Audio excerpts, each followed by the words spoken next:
Hai, Chandra Surdes, dan pada podcast kali ini saya mau ngebahas tentang dua hal penting sebelum kamu bikin resolusi tahun 2025 ya.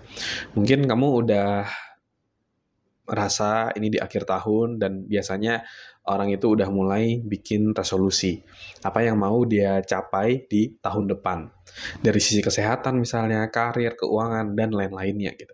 Nah, tapi sebelum kamu bikin resolusi, kamu harus tahu nih, ada dua hal yang perlu kamu perhatikan untuk menjadi landasan atau dasar dalam kamu membuat resolusi. Ya, kalau ada dua hal ini, resolusimu akan lebih relate, akan lebih relevan, dan kamu akan uh, mengerjakan target di tahun depan akan dengan jauh lebih semangat. Nah, dua hal itu apa aja sih? Yang pertama, ya, kamu harus mengevaluasi dulu kondisi kamu saat ini. Ya, jadi coba lihat lagi di tahun 2024 ini dari berbagai macam aspek kehidupanmu itu bagaimana skornya. Ya, biasanya di workshop saya menggunakan satu yang namanya circle of life atau lingkaran kehidupan untuk mengukur aspek kehidupan kita. Jadi kalau kamu googling circle of life kamu googling nanti kamu bisa melihat tuh ya. Jadi di lingkaran itu di setiap sudutnya itu ada skor-skornya gitu dari 0 sampai 10. Nah, itu mewakili untuk berbagai macam aspek kehidupan kita. Dari kerjaan misalnya, 0 sampai 10 berapa skornya? Dari keuangan, dari kesehatan, dari spiritual, dan hal yang lain-lain. Nah, kamu bisa memberikan scoring itu untuk menjadi landasan kamu untuk tahun depan kira-kira apa nih yang mau kamu kerjakan dan apa yang mau kamu achieve gitu. Ya, misalnya contoh beberapa waktu lalu saya sudah membuat circle of life saya gitu, dan dari situ saya bisa ngelihat, oh ternyata satu hal yang bagus itu salah satunya adalah kerjaan. Dari skala 0 sampai 10 saya berikan angka 8 kayak gitu. Karena saya merasa saya bisa perform dengan baik di pekerjaan, dan saat ini saya juga situasinya lagi nggak ada atasan langsung, jadi saya bekerja langsung under direktur saya gitu, dan saya merasa saya bisa perform dan berkontribusi dengan optimal. Jadi saya berikan skor 8. Tapi di sisi lain ada juga hal-hal yang masih perlu diimprove. Seperti misalnya kesehatan saya kasih angka 4 gitu. Karena pekerjaannya saya yang cukup jauh gitu ya. Saya tinggal di Jakarta Timur dan pekerjaan saya di Gading Serpong. Itu membuat saya kadang merasa nggak ada waktu gitu. Karena pagi-pagi banget, masih agak-agak gelap gitu, harus sudah berangkat, dan pulang juga udah gelap gitu. Dan itu membuat saya jadi kurang olahraga gitu.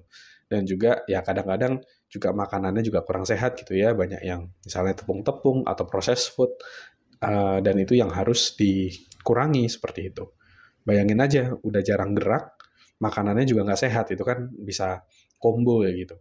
Jadi itu adalah salah satu aspek yang mau saya improve.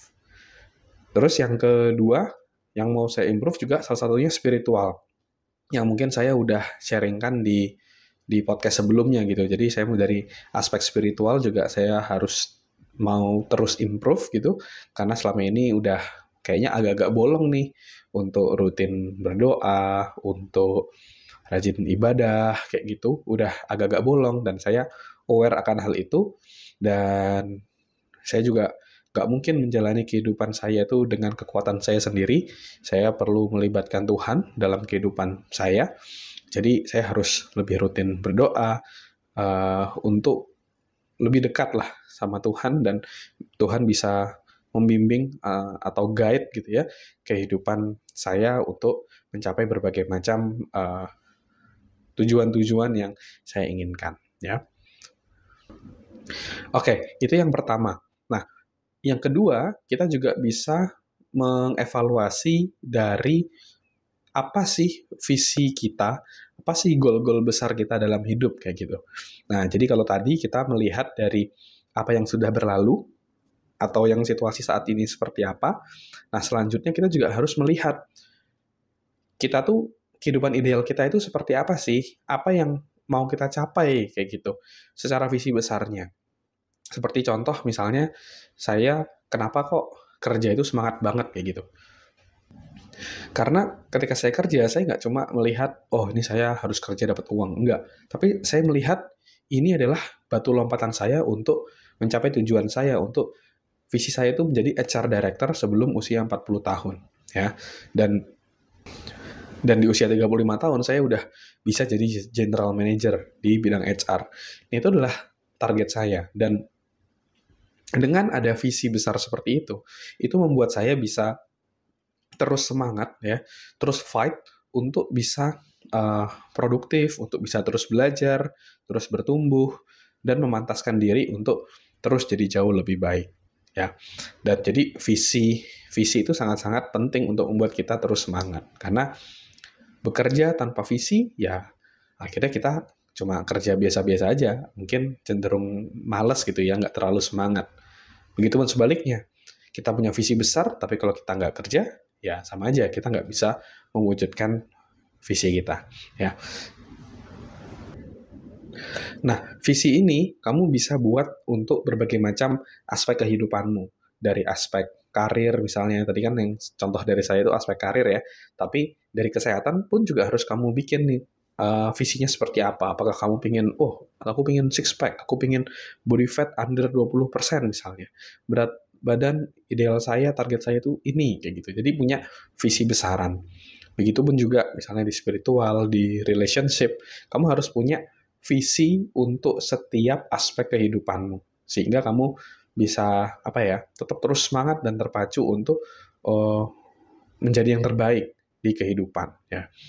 Dan yang aspek kedua ini tentang kita harus bisa melihat visi besar, ini saya belajar dari satu guru saya juga namanya Stefan Pilarinos, dia dari luar negeri gitu ya.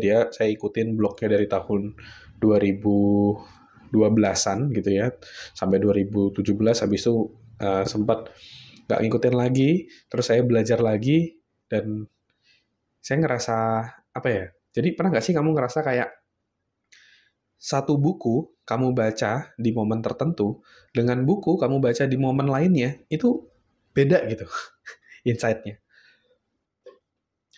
Ini yang saya rasakan juga ketika saya mempelajari tentang hal ini gitu. Saya harus punya visi dari berbagai macam aspek kehidupan saya. Nah, dulu saya udah belajar hal ini. Cuma ya udah kayak gitu ya. Tapi sekarang di usia saat ini yang udah mau 32 tahun, udah punya anak gitu ya, istri seperti itu hit me different gitu. Jadi kayak beda aja.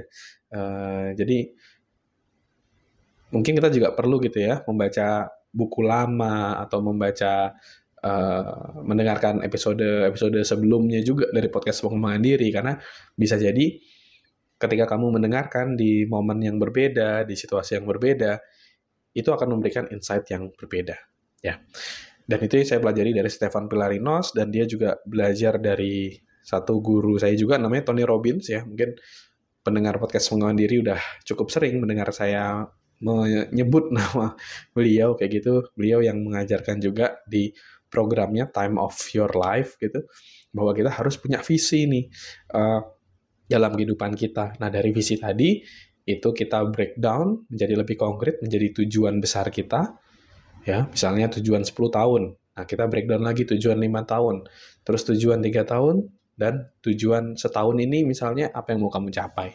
Jadi dengan cara ini kamu bisa memastikan apa yang kamu kerjakan di tahun depan itu relate dengan tujuan besar dalam hidup kamu ya. Jadi tidak hanya sekedar sibuk atau hanya mengerjakan hal yang tidak jelas, tapi benar-benar sesuatu yang penting, sesuatu yang krusial, dan sesuatu yang selaras dengan tujuan utama dalam hidupmu. Oke? Jadi dua hal itu ya yang harus kamu perhatikan dan bisa mulai kamu kerjakan sebelum kamu membuat resolusi 2025. Dari yang pertama adalah kamu harus mengevaluasi situasi kamu saat ini seperti apa, dan yang kedua adalah kamu buat visi besar. Kira-kira apa yang ingin kamu capai dalam hidup. Nah, itu kamu bisa breakdown untuk menjadi tujuan yang ingin kamu capai. Jadi selaras tujuannya. Oke? Dan saya jadi ada ide nih. mau nggak sih kalau kamu misalnya kita bikin workshop gitu ya tentang evaluasi 2024 dan gimana cara bikin resolusi dan mewujudkan resolusi 2025. Jadi saya bisa bikin satu sesi untuk membimbing kamu untuk mengevaluasi, memberikan feedback gitu ya, dan kita bikin bareng resolusi kita tahun 2025. Kalau kamu mau, kamu bisa polling mau di episode ini ya. Nanti kalau rame kita bisa bikin workshop ini untuk pendengar Self Dev Podcast. Oke, thank you semuanya udah dengerin episode kali ini. Semoga bisa bermanfaat dan menginspirasi. Kalau kamu ngerasa bermanfaat, kamu bisa share ke teman-temanmu agar makin banyak orang yang dapat manfaat. Oke, thank you semuanya. Never stop learning because life never stop teaching.